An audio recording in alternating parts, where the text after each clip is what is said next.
Hello, Penticton, and thank you for watching our presentation of the options for the future of the east end of Skaha Lake Park. Before we get started, let's take a moment to respectfully acknowledge that Skaha Lake Park and the City of Penticton are located on the traditional and unceded territory of the Syilx Okanagan people. As you know, the city is in the midst of a process to develop a plan for the east end of Skaha Lake Park and has prepared a few concepts for discussion with the community. The purpose of this presentation is to provide you with the information you need to consider your feedback on the concepts. Once you watch the presentation, be sure to complete the feedback form on shapeyourcitypenticton.ca. There are three parts to this presentation. First, we will bring you up to speed on the project. We will then go through some important information about the needs in the park, and we will wrap up with an overview of the concepts. Let's get started with a bit of background on the project. The original scope of the plan was to develop a vision for the entire park, but recognizing that much of the park was functioning well, the scope was revised to focus on the pressing needs for direction on some of the key assets in the east end of the park. This map shows the area that will be included in the plan, as well as some of the key assets that will be considered. Through this project, we hope to address the following needs: implement the direction provided in the Parks and Recreation Master Plan, get direction for some of the aging facilities, determine what uses the community supports, improve integration of the east end of the park, get guidance to address the ecological sensitivities, consider how to recognize the Indigenous relationship in the park, and align on how the improvements can be funded. To deliver this plan, staff have developed a four-step process. In this first step, which got underway late in 2019, we gathered the information we needed to properly consider options for this section of the park. This included both the technical analysis as well as extensive input from the community. Based on this information, we developed three concepts featuring a range of options to review with the community for feedback. This is the step we are at today.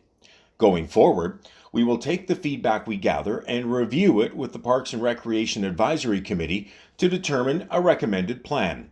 This plan will also be shared with the community.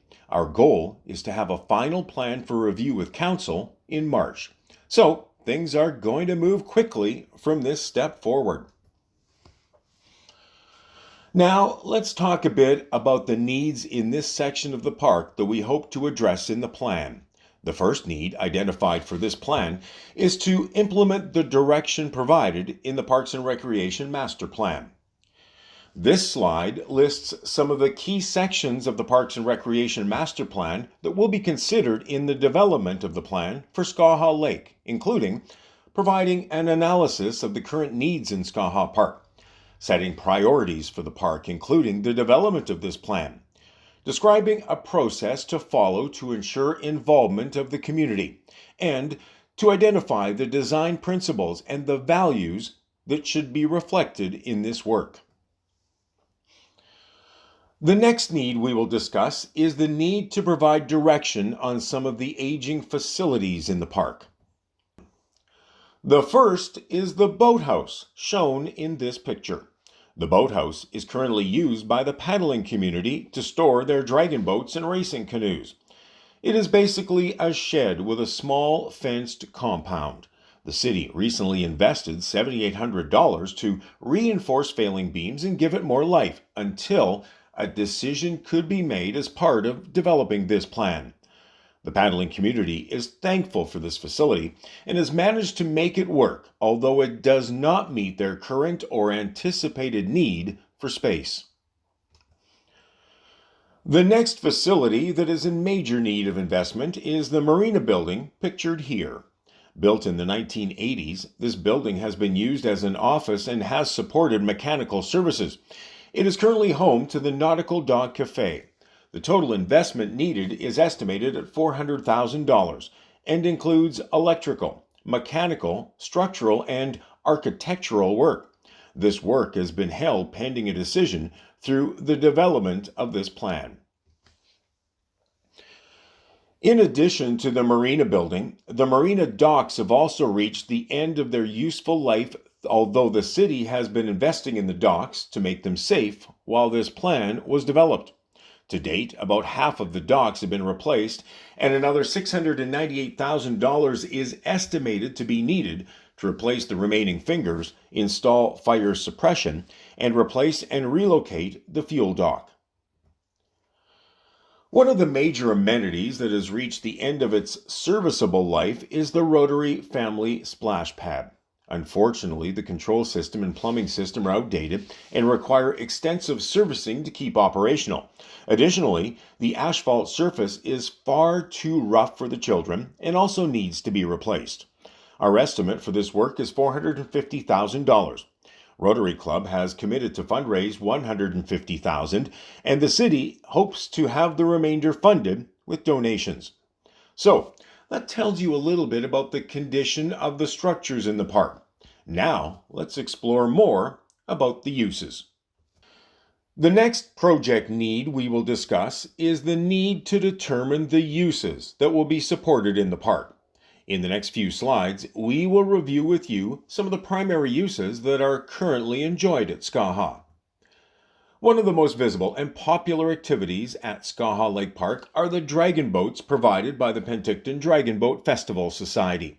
The society has about 400 members and a total of 7 boats. They would like to add 3 more. The Society is best known for their 2 signature events, including one in June that attracts about 800 participants, and a second event in September that attracts 2,000. With that level of participation, they estimate they create upwards of $3 million in economic impact in the shoulder season.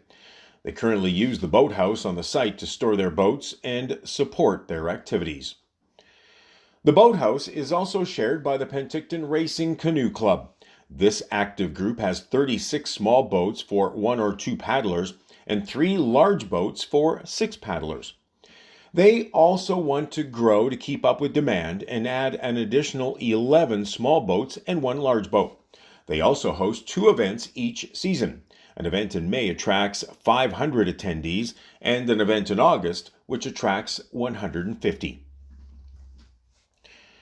Another primary user of the park is the motorized boating community that is supported by the Skaha Marina, a private operator with a license to use the marina building and docks. They currently have 94 slips. 80 are rented annually primary to locals, and there is a wait list of 47 people. They also provide important services to all boaters, including fuel, rentals, and valet service. The next need we will discuss is the need to improve integration between the park and the marina area. So, what do we mean about improved integration? Through this process, we regularly receive feedback from citizens that the ambiance on the west side of the park did not carry through to the east. This was largely attributed to the boat launch and parking lot and lack of safe pedestrian connections and green space. In order to address this need, the city considered the Universal Park Design Principles that were endorsed in the Parks and Recreation Master Plan. Through the development of this plan, we can apply the Universal Design Principles, such as providing pathway loops, adding plantings in parking lots, and providing seating to ensure this section has a similar ambiance to the west end of the park. The next need we are going to introduce is the need to address some of the ecological sensitivities in the park. The riparian area is the land along the man-made fish-bearing creek that connects the detention pond to Skaha Lake. Riparian areas are important for protecting water quality and providing habitat for wildlife and providing aesthetic and recreational value. This picture shows the riparian area south of the marina. There is an opportunity to enhance this area by reducing the hardscape and introducing natural plantings where appropriate. This is one of the main environmental sensitivities on the parklands. Once we have a recommended plan, we will determine if we need a qualified environmental professional to do a proper assessment. There are a couple of additional sensitivities related to this plan that we will cover in the next section. The next need we are going to talk about is the need to recognize the Indigenous relationship to the park. At this stage of the project, the city has only had an initial discussion with staff at the Penticton Indian Band, and once we have a draft plan, we intend to take that forward to the band to properly consider before it is finalized. What we learned in that initial conversation is that the band has environmental interests in the marina and traditional interests in the parklands that we will review in the next few slides. The initial discussion with staff with the band reinforced the importance of salmon to the Penticton Indian Band and the Okanagan Nation.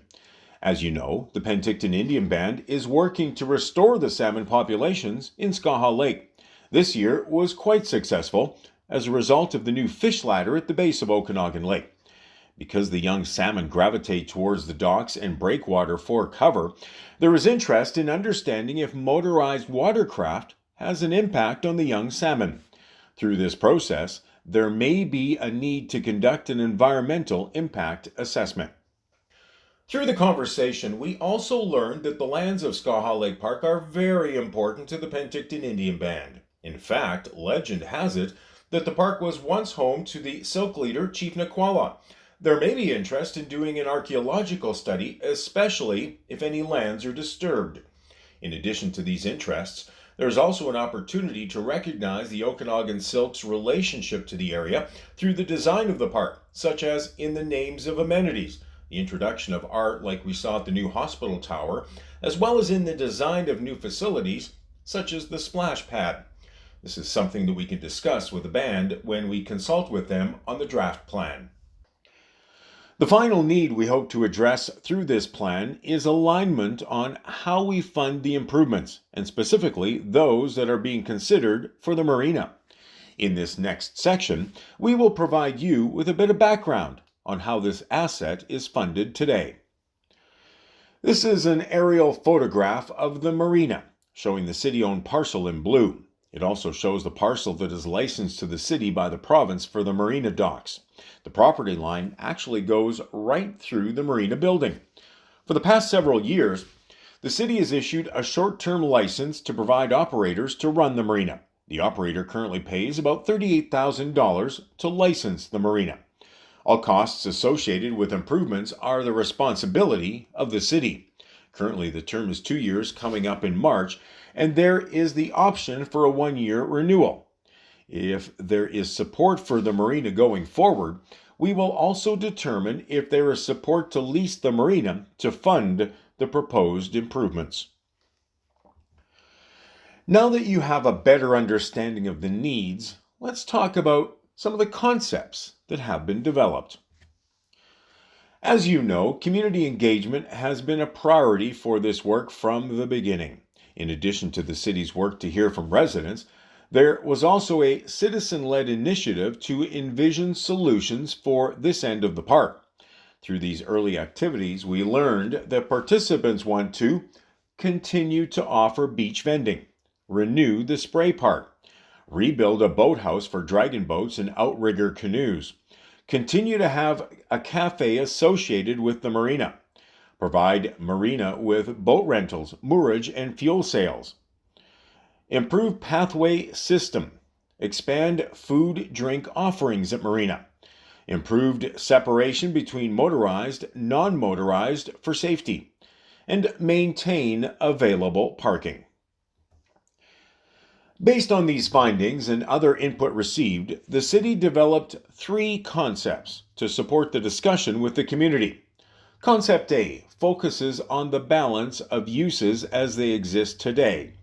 Concept B maintains a focus on non-motorized boating while transitioning motorboat usage to day use only. Concept C places a strong emphasis on non-motorized boating while still supporting the multi-use character of Skaha Lake Park. Let's look at how each concept addresses or doesn't address the needs discussed in the plan. It's It's important to note that these concepts were prepared to support discussion and guide the creation of a consolidated draft plan. You are not being asked to choose one, but consider the options in each of them.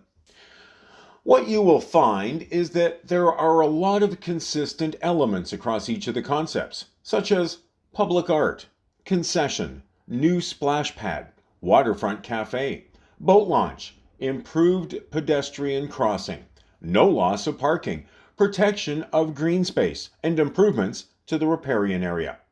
The first concept largely reflects the focus on the balance of uses as they exist today and continues support for motorized and non-motorized water sports.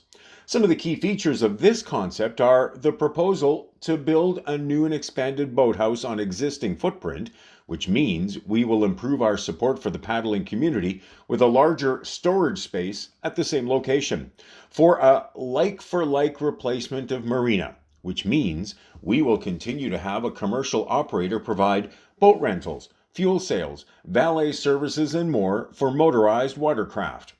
The inclusion of a pedestrian loop around the parking lot, and boardwalk seating along the lake shore.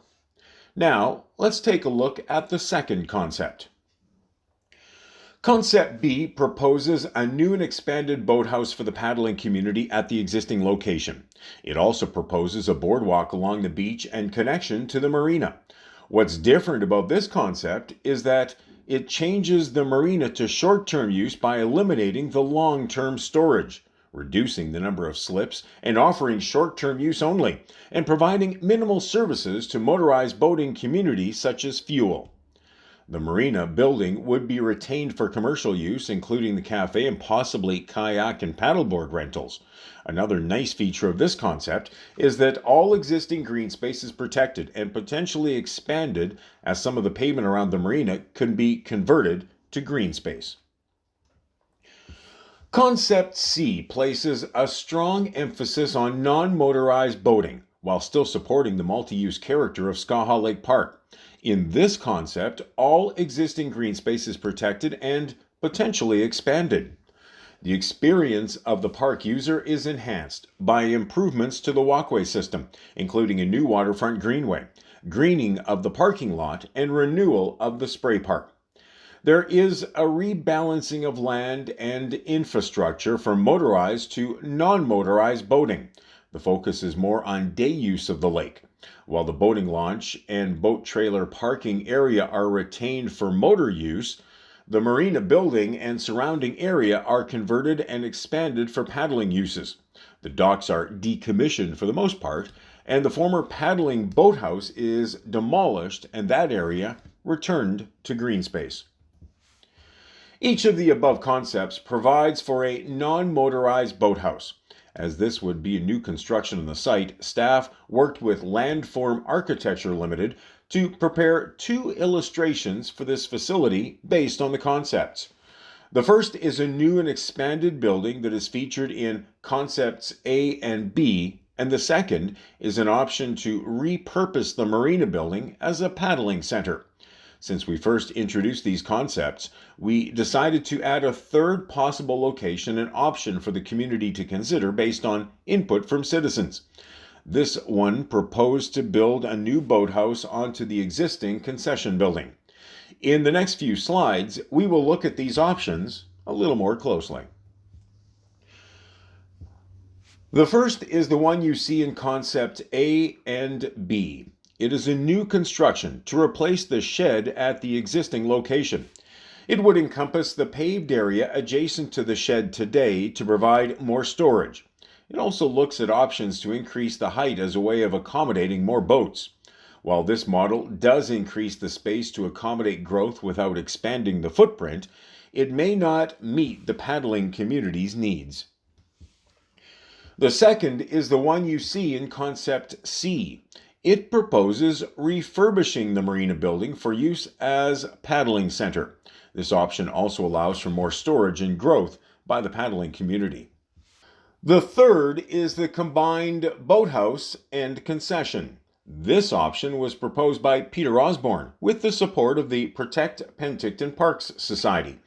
In it, he considers the ripple effect Skaha Lake has on other ecosystems, from the salmon in Skaha to the orca in the ocean.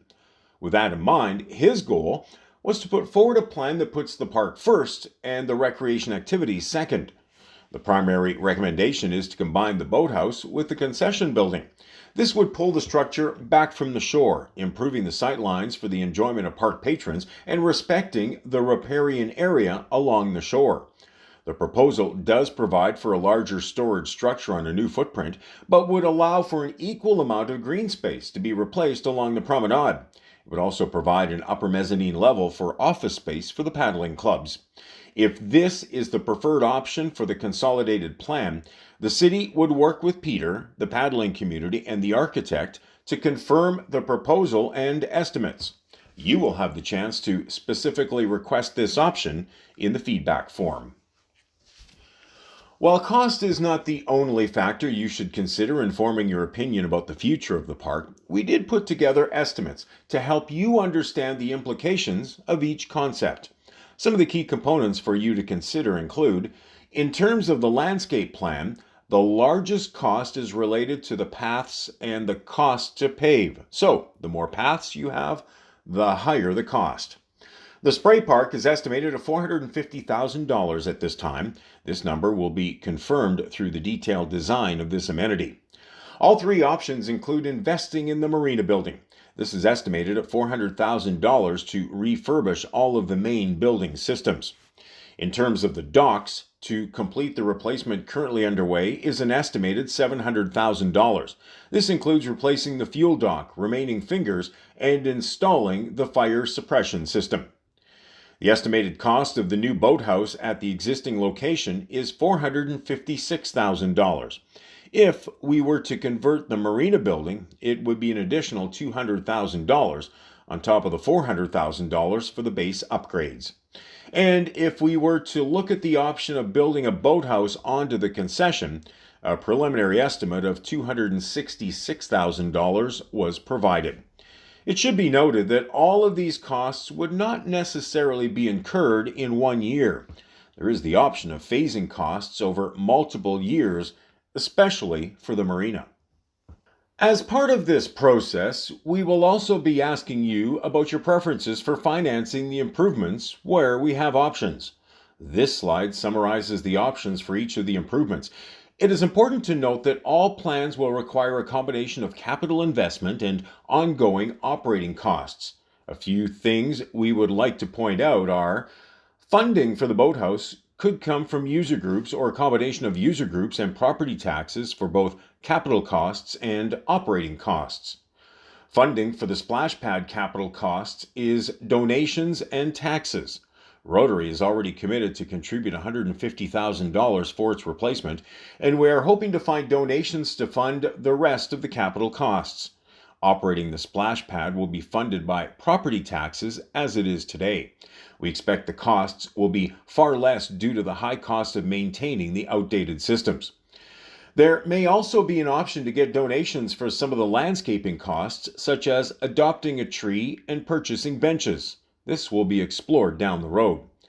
Where there may be an opportunity to fund the capital improvements and operating costs through non-taxpayer dollars is with the marina building and docks. If there is support for the marina in the consolidated plan, there may be an opportunity to help fund the $1 million in capital improvements and ongoing operating costs through a lease with a private business. This would require electoral approval. Now, let's spend a few minutes going over the pros and cons for each concept. You may have more pros and cons, but these are the ones that we have identified for Concept A. On the positive side, there is no change in footprint for the boathouse, which preserves green space. We continue to support the widest range of recreational activities for both tourists and residents. We have the opportunity to maximize investment from non-tax sources for the marina. We can continue to serve the boating community with an asset we already have. We are the only marina on the lake, and we can provide an environmentally safe way to fuel boats. And this option did receive considerable support in the first round of engagement. On the cons side, larger investment is needed to restore the marina to full operation. Proposed location of the boathouse does block sightlines and may not meet space needs of clubs. The long-term moorage benefits a small number of locals. And we still need to determine if there is an impact on the salmon. Let's look at the pros and cons of concept B, which shifts the emphasis to non-motorized activity. On the positive side, we may be able to continue to provide some boater services, such as fuel services. We could increase the short-term moorage, which would be of greater benefit for the tourists. We preserve green space with the location of the boathouse, and we continue to support a wide range of recreation for tourists and residents. On the cons side, the changes to marina services may not be attractive to private business and operations may become a city responsibility. The loss of long-term moorage does not serve local boaters, and there is a greater responsibility on taxpayers to subsidize uses. Let's look at the pros and cons of concept C, which strongly supports the paddling and non-motorized activity. On the positive side, supports physical activity, better support of paddling, unique facility, and increases green space. On the cons side, we really don't know what the socio-economic impact would be. Eliminates option to offset costs to license marina. Greater subsidies required for nonprofits, and increased risk of fuel spills. That takes care of the proposal in front of us. I'm now going to turn it back to Joanne. That concludes our presentation, and it is time for you to share your views. Please go to shapeyourcitypenticton.ca to complete a feedback form. The city would also like to thank everyone who has participated in this work and extend a special thank you to Peter Osborne and the Protect Penticton Parks Society for their continued work on the People's Concept, and the Okanagan Historical Society for their report on the Skaha Park development.